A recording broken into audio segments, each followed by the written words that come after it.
Monsieur le Président de l'Assemblée générale, Monsieur le Secrétaire général, Excellences, Mesdames, Messieurs les chefs d'État et de gouvernement, Mesdames, Messieurs les chefs de délégation, distingués délégués, chers compatriotes, qu'il me soit tout d'abord permis d'adresser mes félicitations aux frères de la Caraïbe, Son Excellence M. Denis Francis, pour son élection à la présidence de la 78e session ordinaire de l'Assemblée générale des Nations unies. Je saisis l'occasion pour redire au secrétaire général Antonio Gutiérrez toute la gratitude du peuple haïtien qui a apprécié à sa juste valeur sa récente visite au pays et son soutien indéfectible à la démarche d'Haïti auprès du Conseil de sécurité pour l'obtention d'un soutien robuste à la police nationale d'Haïti. Monsieur le Président, je me félicite du thème choisi pour guider nos interventions au cours de cette session. Rétablir la confiance et raviver la solidarité mondiale, accélérer l'action menée pour réaliser le programme 2030 et ses objectifs de développement durable en faveur de la paix, de la prospérité, du progrès et de la durabilité pour tout le monde. Il nous incombe d'examiner et de proposer des solutions aux principaux défis mondiaux susceptibles de faire progresser la paix, la sécurité et le développement durable. En effet, il est difficile de concevoir le développement sans la paix et la sécurité. Il faut faire preuve de solidarité et de détermination pour relever ces défis. Le monde, à la veille de l'échéance de 2030, va mal. L'éclatement de nombreux conflits aux conséquences désastreuses pour les populations civiles, la multiplication des crises sécuritaires, sanitaires, alimentaires, sont là pour nous rappeler que nous nous éloignons des grands idéaux de la Charte des Nations unies. J'en veux pour preuve l'insécurité alimentaire engendrée par les conflits et les violences. Le rapport mondial 2023 sur les crises alimentaires indique que 258 millions de personnes étaient en situation d'insécurité alimentaire aiguë et avaient besoin d'une aide alimentaire d'urgence en 2022. C'est pourquoi mon pays avait pris part au débat public de haut niveau sur la famine et l'insécurité alimentaire mondiale provoquée par les conflits, qui a été organisé au mois d'août dernier par le Conseil de sécurité pour tirer la sonnette d'alarme. L'économie mondiale, depuis la crise du Covid-19, se trouve dans une situation de stagnation. L'inflation frappe de nombreuses économies et les perspectives de croissance ne sont pas encourageantes. Monsieur le Président, cette situation n'est pas sans conséquence sur les pays les moins avancés, notamment Haïti, qui doit constamment faire face à la volatilité des prix et à une terrible crise aggravée par la détérioration de la situation sécuritaire du pays. Il convient également de mentionner dans ce décor inquiétant les changements climatiques qui représentent pour les petits États insulaires comme Haïti un danger permanent, les mettant à rude épreuve. Au passage de chaque ouragan, les économies de la région Caraïbe subissent des pertes énormes qui remettent en question des avancées significatives enregistrées sur le plan socio-économique et politique par la destruction des infrastructures économiques, éducatives, sanitaires et énergétique. Cette session m'offre l'occasion, en ma qualité de chef de gouvernement d'Haïti, d'exposer la situation du pays, plongé dans une crise profonde depuis des années, à laquelle je m'évertue à trouver des réponses concrètes et durables. C'est une crise structurelle et multidimensionnelle qui a impacté nos institutions et qui empêche le développement économique et le progrès social. Elle a atteint aujourd'hui sa phase critique avec la dégradation de la situation sécuritaire, où la population subit quotidiennement les attaques violentes des gangs armés qui contrôlent plusieurs quartiers de la capitale et de certaines villes de province. Ils assassinent, incendient, pillent, violent, violentent, avec une rare cruauté. Ils chassent les habitants de leurs maisons, bloquent les routes et contraignent les écoles, les hôpitaux et les commerces à fermer leurs portes.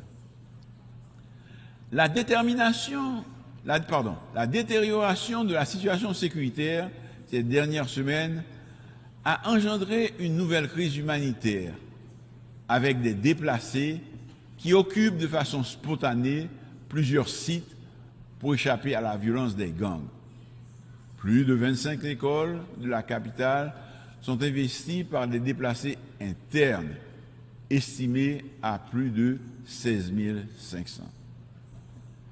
Ils font face à de graves difficultés et vivent dans des conditions infrahumaines.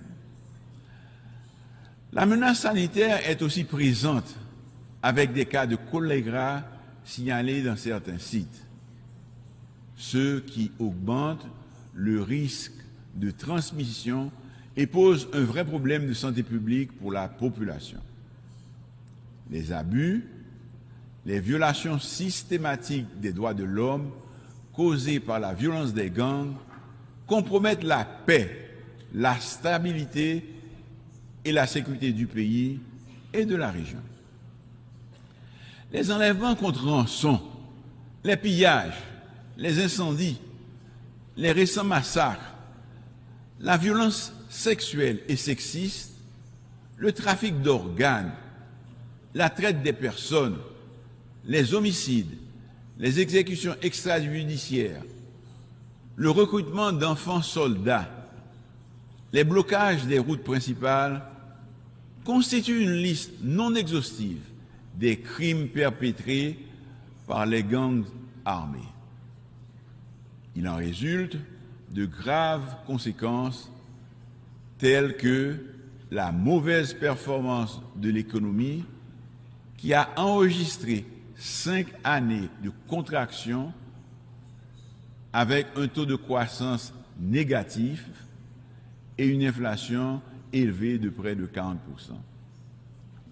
De surcroît, la crise humanitaire s'accentue. Selon les estimations, 4,9 millions de compatriotes se trouvent dans l'insécurité alimentaire. C'est à peu près la moitié de la population qui vit en dessous du seuil de pauvreté avec moins de $2 américains par jour. Monsieur le Président, nous ne sommes pas là pour accabler ou justifier le passé. Nous sommes ici pour demander aux pays amis, à tous ceux qui, de loin ou de près, regardent notre pays et comprennent qu'il y a quelque chose d'urgent à faire au profit du peuple haïtien, de nous aider à créer un meilleur avenir pour les enfants d'Haïti en rétablissant la sécurité et la stabilité. La République d'Haïti a connu plusieurs chocs successifs ces 15 dernières années, dont 3 tremblements de terre majeurs, plusieurs cyclones et l'assassinat odieux du président Jovenel Moïse en juillet 2021. Il est impossible aujourd'hui d'inventer une histoire ou une rhétorique biaisée sur Haïti. La réalité est là et elle interpelle tout un chacun. Un ensemble de mauvaises décisions, de comportements inappropriés et de radicalismes divers nous ont conduits à cet état de fait. Je sollicite aujourd'hui, une fois de plus, du haut de cette tribune, d'aider les Haïtiens à demeurer chez eux. Ils sont des milliers à chercher ailleurs un mieux-être et la tranquillité que leur terre natale ne leur offre plus, dans un monde où il existe de moins en moins d'Eldorado à cause des aléas climatiques et des crises économiques récurrentes.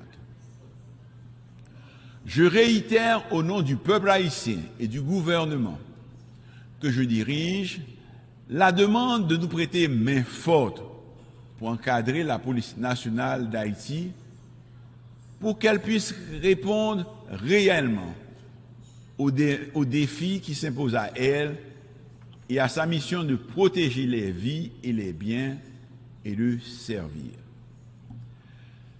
Certains pays ont connu des situations similaires à celles que vit mon Haïti actuellement. Ce sentiment de toute puissance des criminels ne doit pas pour longtemps encore résister aux lois de la République et à la volonté de l'ensemble des citoyens de récupérer leur liberté de circuler et de se projeter dans leur pays. Des Haïtiens, il y en a un peu partout, aujourd'hui dans le monde. Et beaucoup espèrent retourner chez eux. Nous sommes reconnaissants à certains pays qui les ont accueillis. Mais je désire pouvoir leur dire qu'aussitôt l'ordre et la stabilité revenus, ils pourront, s'ils le souhaitent, rentrer pour participer au grand combat de la reconstruction. Monsieur le Président, je suis venu vous dire, au nom du peuple haïtien, que nous sommes prêts pour ce changement que nous attendons depuis un peu plus de 2 siècles. La liberté n'est complète que si elle permet à chaque citoyen de s'accomplir, de vivre dans la dignité et dans des conditions décentes. Je suis venu vous dire, au nom du peuple haïtien, que la question sécuritaire demeure la grande priorité de mon gouvernement, que la circulation des armes à feu, les enlèvements contre rançon, les massacres constituent des préoccupations majeures de mon administration. Monsieur le Président, le quotidien du peuple haïtien est pénible.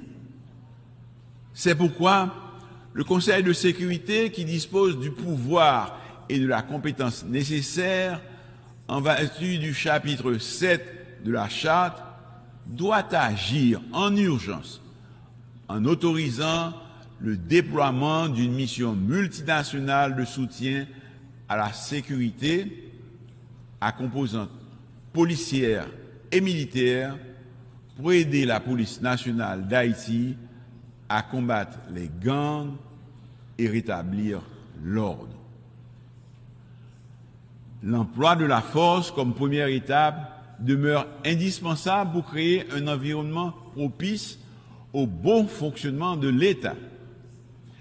C'est un préalable nécessaire, mais non suffisant. Le développement socio-économique doit être pris en compte pour s'attaquer durablement à l'extrême pauvreté, source de tous nos maux.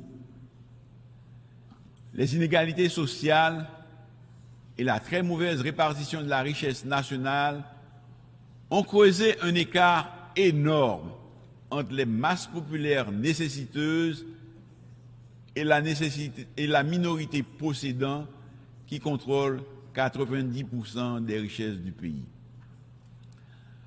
L'extrême pauvreté accentue le chômage des jeunes, marginalise ceux des quartiers pauvres qui se laissent entraîner facilement dans la délinquance et la criminalité. Cette catégorie constitue un terreau fertile de recrutement pour les gangs. Une fois de plus, du haut de cette tribune, je lance un appel à tous les Haïtiens de bonne foi, ceux qui vivent dans la diaspora comme ceux de l'intérieur, tous les acteurs de la vie politique, quelle que soit leur tendance, à travailler avec le gouvernement pour combattre les gangs, rétablir la sécurité et, comme de vrais démocrates, à prendre le pouvoir par les urnes. Ce gouvernement intérimaire que je dirige est déterminé à réaliser les élections dans les meilleurs délais. Et dans les jours à venir, malgré la situation, je finaliserai en accord avec le Haut Conseil de la Transition les démarches pour le lancement du processus électoral avec le support de la communauté internationale. Le gouvernement entend continuer à discuter avec tous les acteurs politiques et ceux de la société civile de mon pays, afin de trouver ensemble, dans un élan patriotique, un consensus historique suffisant pour un dénouement heureux à la crise. La démocratie est en difficulté et le pays a besoin d'un retour à la normale pour s'attaquer aux grands défis de l'heure. Je souhaite également la participation significative des femmes et des jeunes de la société civile et de tous les acteurs concernés à l'effort commun pour le redressement d'Haïti. Seul un gouvernement légitime, issu d'élections libres, honnêtes, démocratiques et transparentes, pourrait s'atteler à la tâche de la refondation territoriale, économique, sociale et institutionnelle. Monsieur le Président, je voudrais souligner à la haute attention de la communauté internationale une situation qui s'est développée ces dernières semaines à la frontière haïtiano-dominicaine, créant un malaise inutile entre les deux républiques qui se partagent l'île. Je souhaite préciser que la République d'Haïti n'est en guerre avec personne.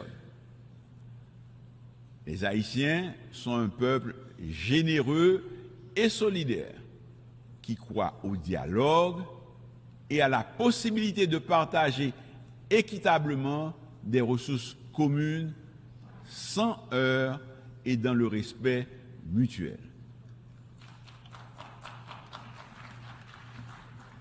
Je suis venu vous dire que nous n'avons pas de jugement ni d'intention qui peuvent préjudicier ceux qui sont nos voisins, avec nous partageons l'île d'Haïti, avec qui nous sommes appelés à vivre et à progresser. L'histoire nous rappelle chaque jour que la violence entre pays frères ne peut entraîner que des regrets et nous laisser des amertumes qui se transmettent de génération en génération. Je suis venu vous dire et surtout vous transmettre le message du peuple haïtien dans son ensemble. La rivière qu'on appelle la rivière Massacre,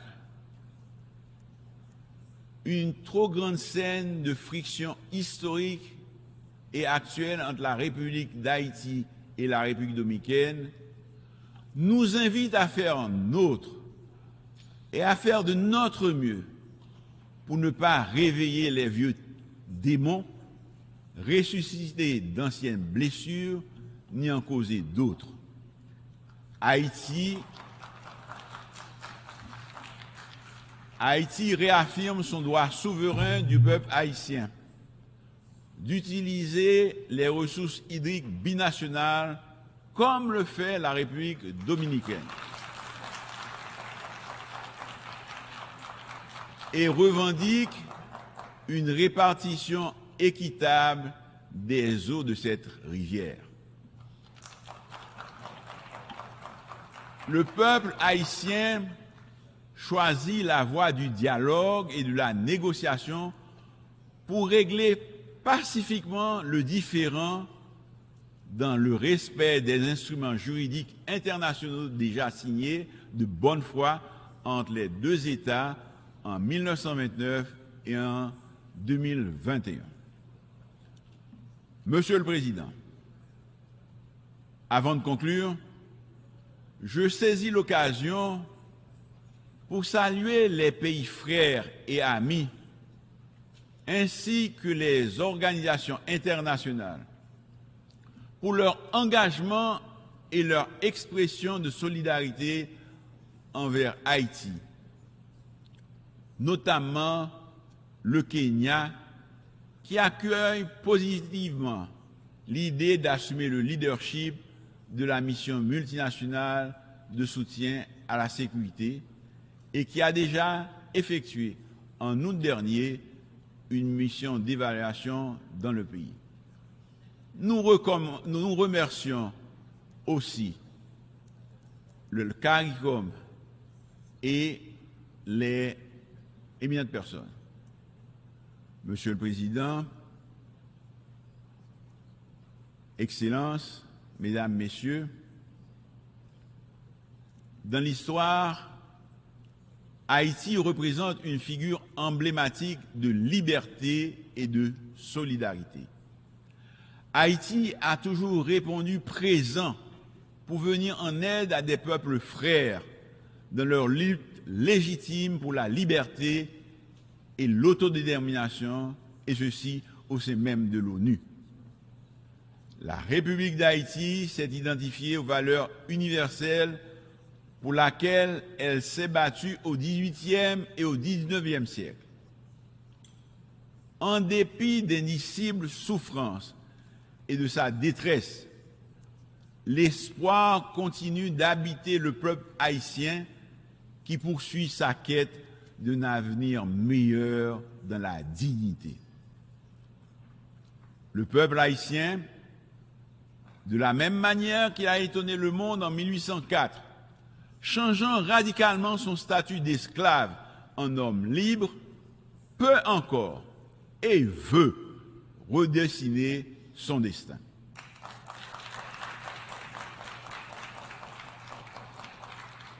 Je sollicite cet appui, cette solidarité fraternelle, afin de nous aider à tourner cette page sombre. Je demande à la communauté internationale d'agir, mais d'agir vite. Vive le réchauffement des relations avec notre alma mater, l'Afrique. Vive la coopération internationale. Vive Haïti. Je vous remercie.